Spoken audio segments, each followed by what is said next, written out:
முதலில் அனைவருக்கும் வணக்கம். கோயம்புத்தூருக்கு வந்து நான் ரொம்ப நாள் ஆயிடுச்சு.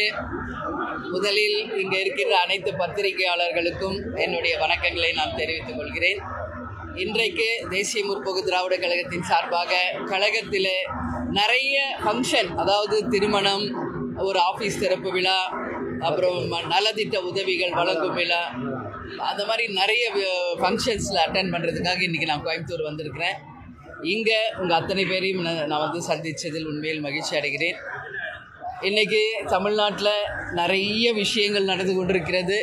பத்திரிகையாளர்களாகி உங்கள் அத்தனை பேருக்குமே அது என்ன என்பது தெரியும். கள்ளக்குறிச்சி கள்ளச்சாராயம் இன்றைக்கி 69 உயிர்களை நாம் இழந்திருக்கிறோம்.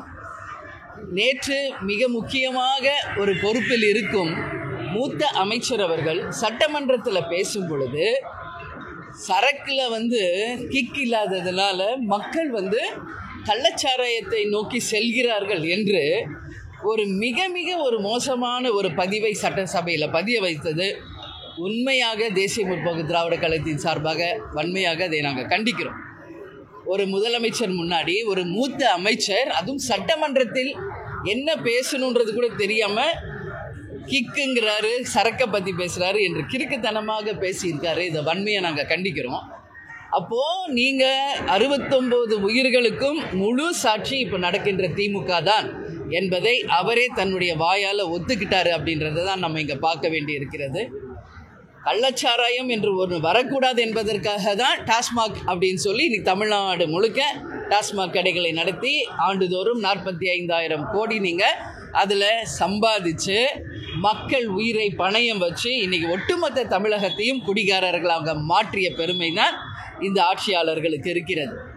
அப்படி இருக்கும் பொழுது அப்போ எதுக்கு நீங்கள் டாஸ்மாக் வச்சுருக்கீங்க? அப்போது அதில் வந்து குவாலிட்டி இல்லை அப்படிங்கிறத மூத்த அமைச்சரே ஒத்துக்கிறார். அப்போ யார் கள்ளச்சாராயத்தை நோக்கி செல்ல வைக்கிறது என்பது தெளிவாக தெரிகிறது. அப்போது நிச்சயமாக இது கண்டனத்துக்குரிய விஷயம். குடியை கொடுத்து கோடிகளை நீங்கள் சம்பாதிப்பதற்காக கோடிக்கணக்கான மக்கள் உயிரை இன்றைக்கி பணைய வச்சுருக்கீங்க.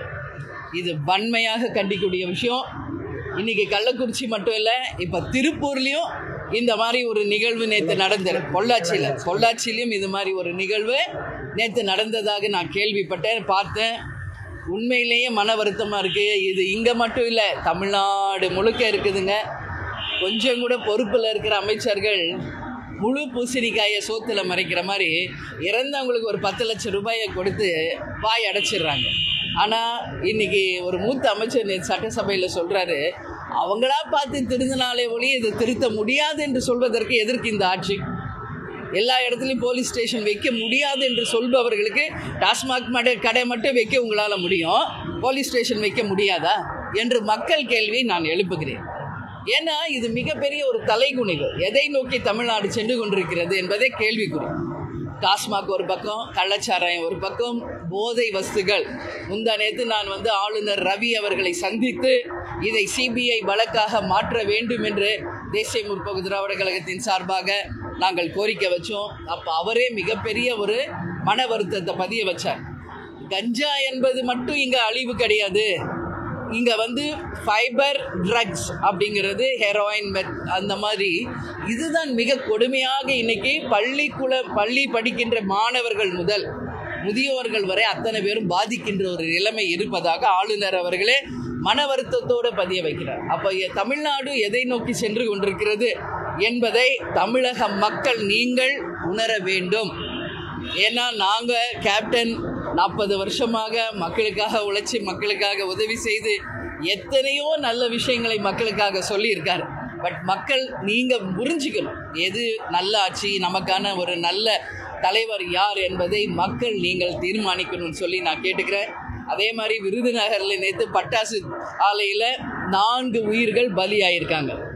அப்புறம் சென்னையில் நீங்கள் பார்த்தீங்கன்னா கழிவு நீரும் குடிதண்ணீரும் கலந்து ஒரு சிறிய குழந்தை, அவர் வந்து 11 வயசு, பீகாரை சேர்ந்தவங்க, பிழைப்பதற்காக சென்னை வந்தவங்க, அவங்க குழந்தை இறந்து போயிட்டார். 2 குழந்தை தான், ஒரு குழந்தை இறந்துட்டுச்சு, இன்னொரு குழந்தை சீரியஸ் கண்டிஷனில் அட்மிட் பண்ணியிருக்காங்க. அந்த குழந்தையை அட்மிட் பண்ணுறதுக்காக ஹாஸ்பிட்டலுக்கு கொண்டு போனால் அங்கே 2,000 ரூபாய் லஞ்சம் கேட்டிருக்காங்க. எவ்வளோ மன வருத்தத்தோடு இது நம்ம சொல்ல வேண்டியிருக்கு பாருங்கள். அப்போ இங்கே உயிருக்கு வந்து விலை இல்லை, இங்கே வந்து உயிருக்கு எந்த மரியாதையும் இல்லை. இங்கே பணம் மட்டுமே பிரதானமாக இருக்கு. ஒரு ஹாஸ்பிட்டல், கவர்மெண்ட் ஹாஸ்பிட்டல் அட்மிட் பண்ணுறது கூட 2000 ரூபாய் லஞ்சம் கொடுத்தா தான் அட்மிட் பண்ணுவோன்னு சொல்கிறாங்கன்னா இந்த ஆட்சியின் அவலம் என்ன என்பதை உள்ளங்கை நெல்லிக்கனியாக தெரிகிறது. சென்னை கார்ப்பரேஷன் டோட்டலாக இன்னைக்கு முடங்கி இருக்கிறது. எந்த செயல்பாடும் இல்லை. நாட் ஓன்லி தமிழ்நாட்டில் இருக்க அனைத்து கார்ப்பரேஷன், எஸ்பெஷலி சென்னை எந்தவித செயல்பாடும் இல்லாமல் முடங்கி இருப்பதுன்றதுக்கு இது ஒரு உதாரணம். எனவே யார் செத்தாலும் உடனே 10 லட்சம் 3 லட்சம் 2 லட்சம் கொடுத்து அதோட கதையை முடிச்சிடுறாங்க. ஆனால் இங்கே மரணங்கள் ஓயலை. இது நிச்சயமாக இனி ஒரு மரணம் கள்ளச்சாராயத்தில் தமிழ்நாட்டில் வரக்கூடாது. நேற்று தீர்மானம் நிறைவேற்றுறாங்க, இனிமே ஆயுள் தண்டனை விதிக்கப்படும் யாராவது கள்ளச்சாராயம் காய்ச்சினா. அதே மாதிரி 10 லட்சம் அவங்களுக்கு அபராதம் விதிக்கப்படும் முதல்வர் சொல்றாரு.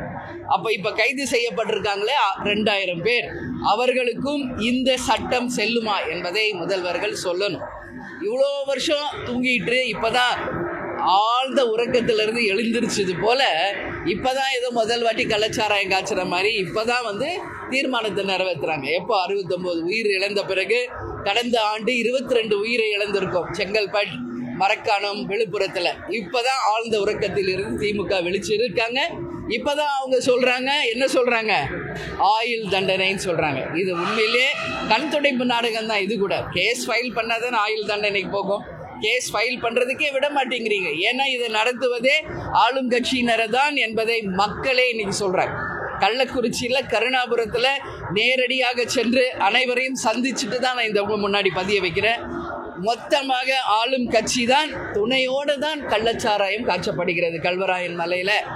எனவே இதுக்கு முழு பொறுப்பு அமைச்சர் முத்துசுவாமி அவர்கள் பதவி விலகணும். அப்போதான் இது நிச்சயம் மக்களால் ஏற்றுக்கொள்ள முடியும். அதே மாதிரி இதுக்கு முழு பொறுப்பு ஏற்று தமிழக அரசு நிச்சயமாக இது முழு பொறுப்பு ஏற்கணும். இனி ஒரு மரணம் அதை போன்றது இருக்கக்கூடாது. நிச்சயமாக இது மிக மிக கண்டனத்துக்குரியது என்பதை இந்த நேரத்தில் நான் பதிய வைக்கிறேன்.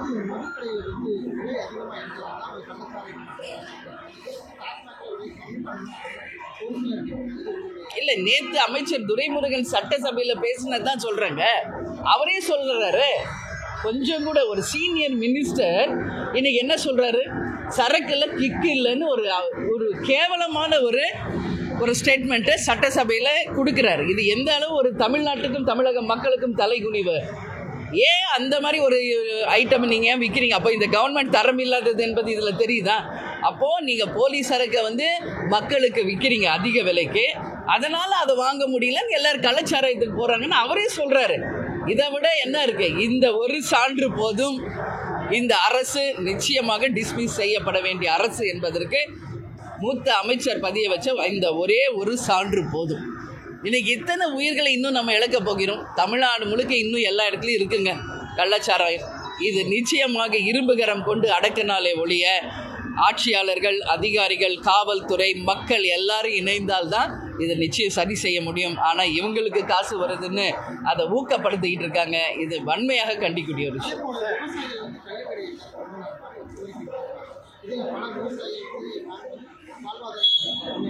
இல்லை, உண்மையிலேயே பார்த்தா அந்த காலத்தில் இருந்து பார்த்தோம்னா நம்ம ஊரில் கள்ளுச்சாராயம் விவசாயத்தையும் ஊக்கப்படுத்துறது, இந்த இவர்களுடைய தேவையும் நிறைவேற்றுது.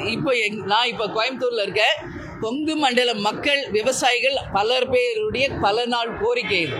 இந்த மாதிரி ஒரு விஷ சாராயம் டாஸ்மாக் கடையை விட கல் பெட்டர், விவசாயமும் நல்லா வரும், அதில் உயிர் சேதம் எதுவும் இருக்காது, அது உடம்புக்கும் நல்லது என்கின்ற ஒரு கருத்து இருக்கிறது. எனவே இதெல்லாம் நிச்சயம் அரசு பரிசீலனை செய்யணும். இன்றைக்கி கள்ளுச்சாராயம் இல்லை, இன்றைக்கி கல் இறக்கி அதனால் பண்ணுறதுனால கவர்மெண்ட்டுக்கு எந்த இன்கம் கிடையாது. அதனால் அதை அவங்க ஊக்குவிக்க மாட்டேங்கிறாங்க. இப்போ 45,000 கோடிக்கு டார்கெட் வச்சு விற்றுக்கிட்டு இருக்காங்க. அடுத்த வருஷம் 50,000 கோடி டார்கெட்டு, அதுக்கு அடுத்த வருஷம் 55,000 கோடி டார்கெட். இதுதான் இந்த அரசின் அவலம்.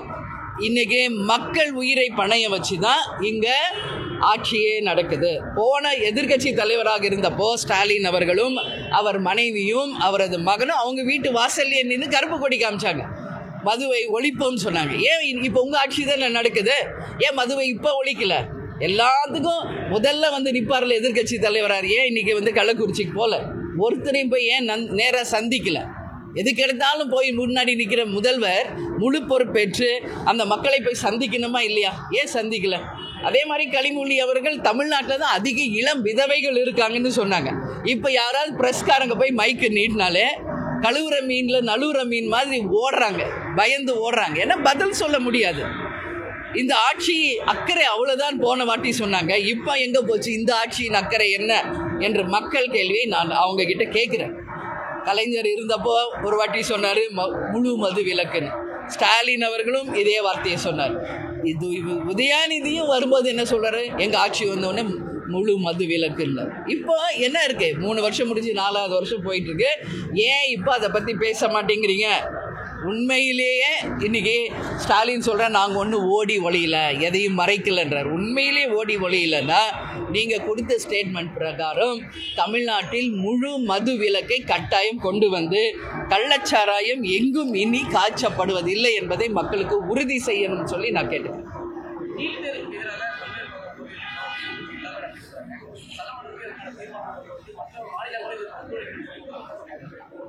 ஆமாம், நீட் எக்ஸாம் முதலியே வேணான்னு நம்ம முதல்ல இருந்து தான் சொல்லிகிட்டு இருக்கோம். பட் சென்ட்ரல் கவர்மெண்ட் வந்து நிச்சயமாக நீட் எக்ஸாமை நம்ம எடுக்க முடியாதுன்னு அவங்க சொல்லிகிட்டு இருக்காங்க. என் அம்மா பொறுத்த வரைக்கும் அனைத்து மாணவர்கள் கருத்தை கேட்டு உண்மையிலேயே நீட் எக்ஸாம் வேணுமா வேணாமான்னு ஒரு தெளிவான முடிவு எடுக்கணும். ஏன்னா இது மாணவர்களையும் ஆசிரியர்களையும் பெற்றோர்களையும் குழப்புகின்ற ஒரு நிகழ்வாக தொடர்ந்து போய்கிட்டு இருக்கு. இதை வச்சு அரசியல் தான் இங்கே பண்ணிக்கிட்டு இருக்காங்களே ஒழிய எந்த விதமான தீர்வு இதுக்கு நடக்கலை. அதனால் ஒரு நிலையான நல்ல முடிவை மாணவர்களுக்கு சார்ந்து எடுக்கணும்னு நான் கேட்டுக்கிறேன்.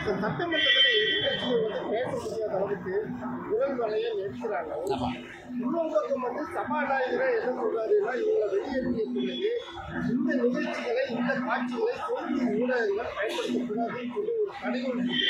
இதெல்லாம் ஜனநாயகம் சரியான போகுங்களா அப்படின்னு பத்திரிகையாளர்களாகி உங்கள் எல்லாருக்கும் தெரியும், சட்டமன்றம் நடக்கிறது எதுக்காக?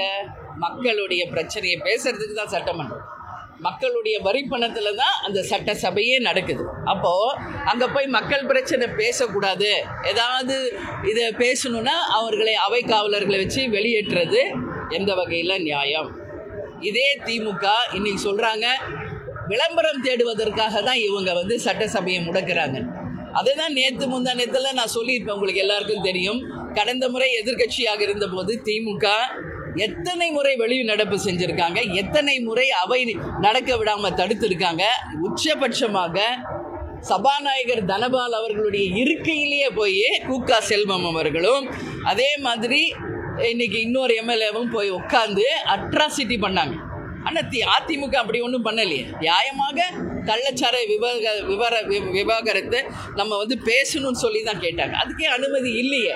அப்போது உண்மையில் ஜனநாயகம் இங்கு படுகொலிக்கு தள்ளப்பட்டிருக்கிறது. ஹிட்லர் ஆட்சி மீண்டும் ஒரு எமர்ஜென்சி மாதிரி தான் இந்த ஆட்சி இங்கே நடக்குது என்பது தான் உண்மை. இது நிச்சயம் மக்கள் எல்லாரும் பார்த்துக்கிட்டு தான் இருக்காங்க.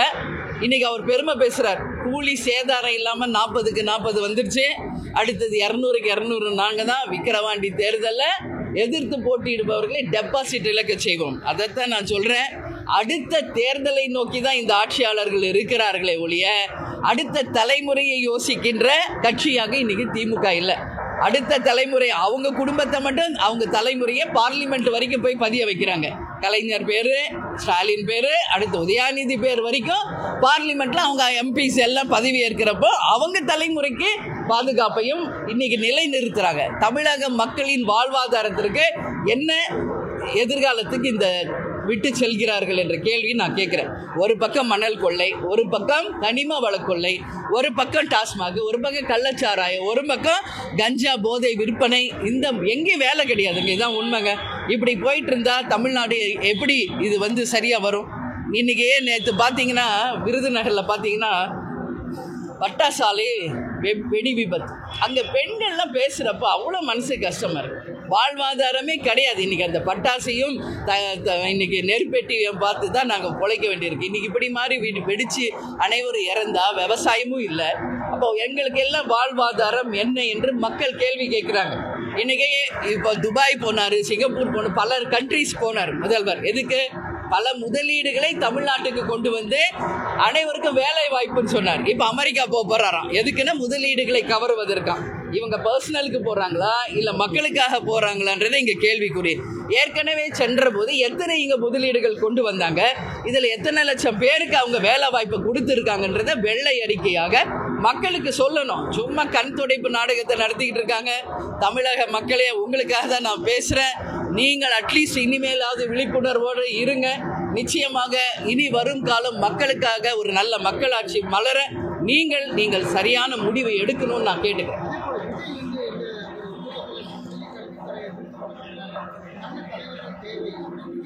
எதுவுமே சத்தம் கேட்கல. அவர் சொல்லியிருக்காரா? சரி. அதான் அவர் வந்திருக்காரு, ஸ்டூடெண்ட்ஸ் ஹெல்ப் பண்ணியிருக்காரு. வாழ்த்துக்கள். பார்ப்போம், பொறுத்திருந்து பார்ப்போம். சரிங்களா? நான் ஃபுல் டே இன்னைக்கு கோயம்புத்தூர்ல தான் இருக்கேன். அடிக்கடி நீங்க எங்க வேணாலும் வந்து சந்திச்சேன்.